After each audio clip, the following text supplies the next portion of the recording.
बताता है कितने किलो को कितनी सब्जी चाहिए, उसको तोल कर दे देते हैं। और फिर वो गुरु कहते हैं ठीक है, अब जाइए उनको ध्यान से ऑब्ज़र्व कीजिए, ये कण कण में शिक्षा है, तो यहाँ से भी आपको शिक्षा मिलेगी, आप उनके पास जाइए। और अब वो इंसान अपने पड़ोस की ही दुकान पे पूरा दिन बैठता है, देखता है कि हो तो वही रहा है जो मुझे पहले से ही पता था कि ग्राहक आया, अपना सामान ले गया और ये दुकानदार ऐसे ही तोल कर दे रहा है। और जब वो दुकान का समय हो गया और वो रात्रि घर आने का उस दुकानदार का, वहाँ पे रुक के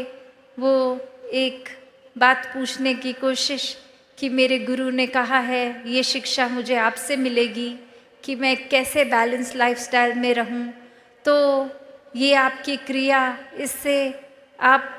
कैसे कर रहे हैं इसके बारे में कुछ रोशनी डालें, ये देखने में तो बहुत सिंपल काम है।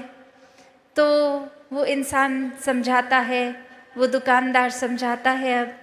कि ये कार्य तो बस यही है कि जितने किलो का एक वज़न मैंने एक तराजू में डाला, उतने किलो की ही वो सब्ज़ी उसी दूसरे तराजू की दूसरी ओर ही रख दी, तो उससे ये बैलेंस बन जाता है, तो पता चल जाता है।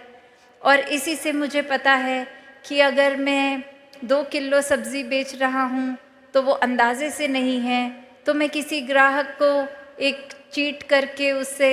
4 किलो सब्ज़ी का पैसा नहीं ले पाता। वो एक बहुत ही संतुलन बना रहता है, बहुत ट्रांसपेरेंट काम होता है, ग्राहक भी देखता है ये एक ईमानदारी से ही पैसे कमा रहा हूँ। और अब ये बात और जो हो सकता है उस इंसान को सबकॉन्शियसली तो पता भी थी, पर ये गुरु ने भेजा था तो इतनी बारीकियों से अब समझ आया। और फिर वहीं उपस्थित होके